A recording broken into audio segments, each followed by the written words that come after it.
3 बार गायत्री का जप भी करेंगे। जिन बच्चों को गायत्री मंत्र का जप आता है वो सारे मेरे साथ बोलेंगे। किन किन को गायत्री का जप आता है? हाथ उठा के बताएं। सभी को आता है। चलो सभी मेरे साथ बोलेंगे फिर।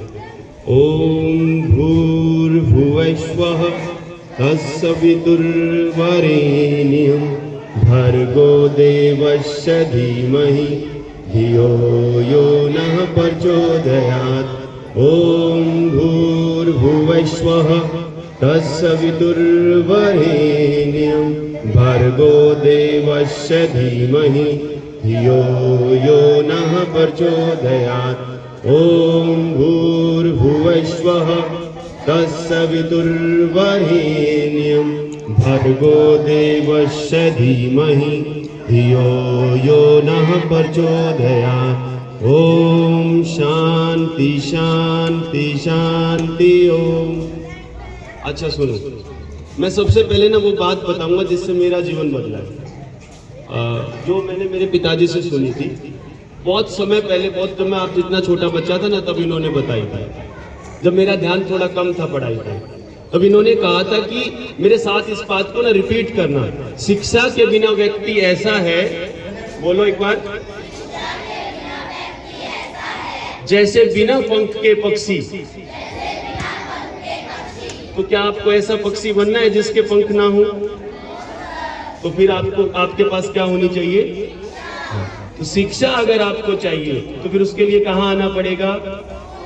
स्कूल में। और स्कूल में जो आपके शिक्षक आपको पढ़ा रहे हैं, सबसे पहले आपको उनका सम्मान करना आना चाहिए, क्योंकि जब तक आप अपने शिक्षक का सम्मान नहीं करते तो आप बढ़िया ढंग से सीख नहीं सकते। ठीक है, तो थोड़ा सा कुछ बातें मैं आपको, जो मुझे लगता है कि आपको पता होनी चाहिए। एक विद्यार्थी के जीवन में सबसे ज्यादा जरूरी 3 बातें होती है। कौन बताएगा कौन सी 3 बातें होती है? बताएगा कोई? क्या लगता है आपको एक विद्यार्थी के जीवन में क्या जरूरी होता है? अच्छा, अभी आप सभी छात्र हैं ना, आप बताओ कि आपको क्या लगता है कि आपके लिए क्या जरूरी होना चाहिए? अच्छा, जो बच्चे फर्स्ट आए वो बच्चे फर्स्ट क्यों आए? और कुछ बच्चे ऐसे हैं जो कि बहुत कम नंबर भी आए होंगे, कुछ ऐसे भी हो गए होंगे कि जो मुश्किल से टीचर ने पास कर दिए होंगे कि चलो फेल नहीं करते इनको, है ना। अभी पहले दूसरे तीसरे को जो ये इनाम दिया गया, ये इनाम देने के पीछे कारण पता क्या था? कि जिनके अभी नंबर कम आए ना, उनको एक प्रोत्साहन मिले कि मैं भी फर्स्ट आऊंगा, क्योंकि फर्स्ट आने पे क्या मिलता है? सम्मान और इनाम। तो आपको क्या चाहिए? तो उसके लिए क्या करनी पड़ेगी? मेरे साथ ना इस बात को बोलना, कोई भी व्यक्ति जिसकी धी, धृति और स्मृति, तो फिर से बोल रहा हूं, रिपीट कर रहा हूं, धी, धृति और स्मृति।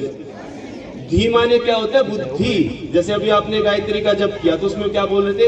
धियो मही। तो आप क्या किस बात की प्रार्थना कर रहे हैं परमात्मा से? कि मुझे बुद्धि मिले, क्योंकि जीवन अच्छा किससे जिया जा सकता है? बुद्धि से। बुद्धि अच्छी नहीं होगी तो क्या कर लेंगे आप जीवन में?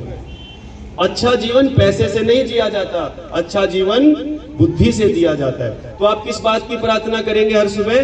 कि हे भगवान मुझे सद्बुद्धि दो। क्या प्रार्थना करेंगे? हे भगवान मुझे सद्बुद्धि दो। तो आपने बुद्धि से समझ तो लिया, अब उस समझे हुए को आपको स्टोर भी तो करना है, याद रखना है ना। मान लो आपने बहुत कुछ समझा लेकिन सब भूल गए, तो क्या फायदा हुआ याद समझे हुए का? समझ रहे ना मेरी बात को? तो जो आपने समझा वो आपको याद भी होना चाहिए। और तीसरी जरूरी बात स्मृति। स्मृति माने जो आपने धी से समझा, धृति से धारण किया, उसको समय आने पे आपने यूज किया, इंप्लीमेंट किया, अपनी स्मृति शक्ति का यूज करके उसको आपने सही समय पे यूज कर लिया। अच्छा, मुझे एक बात बताना, कोई किसी गरीब घर में एक लड़का पैदा हो जाए, लड़की पैदा हो जाए, लेकिन उसकी धी, धृति और स्मृति अच्छी हो, तो क्या वो गरीब रह सकता है? तो हमें किस बात को अच्छा करना है? धी, धृति और स्मृति। मेरे साथ रिपीट करेंगे, धी, धृति और स्मृति। याद होगी ना ये बात? तो इस बात का ध्यान रखना है कि इंसान अमीर और गरीब अपने पैसे से नहीं होता। ये मायने नहीं रखता कि जेब में कितना पैसा है, गाड़ी कौन सी है, कहाँ रहता है, ये इससे कोई मायने नहीं रखता। इंसान अमीर और गरीब अपनी बुद्धि से होता है, क्योंकि बुद्धि अच्छी होगी तो अपने आप ही अमीर हो जाएगा। कोई गरीब रह ही नहीं सकता। अगर वो सिर्फ किस बात पे काम करे, बुद्धि पे। तो यहाँ जितने लोग बैठे, मैं सबसे एक ही प्रार्थना करूंगा, सबसे विनती करूंगा कि अपने बच्चों को सिर्फ और सिर्फ कुछ देना चाहे तो वो शिक्षा दें, उनको सिखाना चाहे तो अच्छे टीचर्स के पास उस एजुकेशन की तरफ लेके जाएं जिससे वो अच्छे इंसान बन सके। क्योंकि बिना बुद्धि के व्यक्ति कैसा होता है, जैसे बिना पंख के पक्षी। तो ये लाइन जो अपने जीवन में ऐसे याद कर लेना जैसे मैंने याद करी हुई है कि शिक्षा के बिना व्यक्ति ऐसा है जैसे बिना पंख के, हाँ ऐसे ही ध्यान रखना है।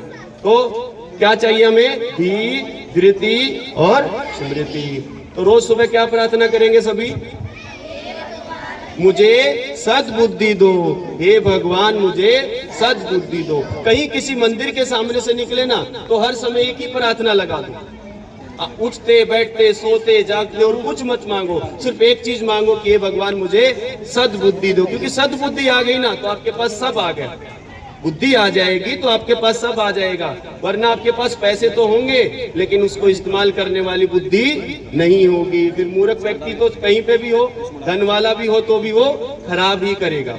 ठीक है, बात को बहुत लंबा नहीं रखते, बट मैंने जितनी बात बोली अगर आप उसको ध्यान रखेंगे तो जीवन को बदलने के लिए तो इतनी सी बात बहुत है। ठीक है, इतनी ही बात बहुत है। अच्छा, हम सोनीपत में राघवेंद्र क्लासेस चलाते हैं, तो मेरे से कई बार सवाल होता है कि राघवेंद्र नाम जो है ये इसका मतलब क्या है, कहाँ से आपने लिया और क्यों लिया। राघवेंद्र नाम राम जी का है, रघुकुल के जो इंद्र हैं श्री राम, ये उनका नाम है।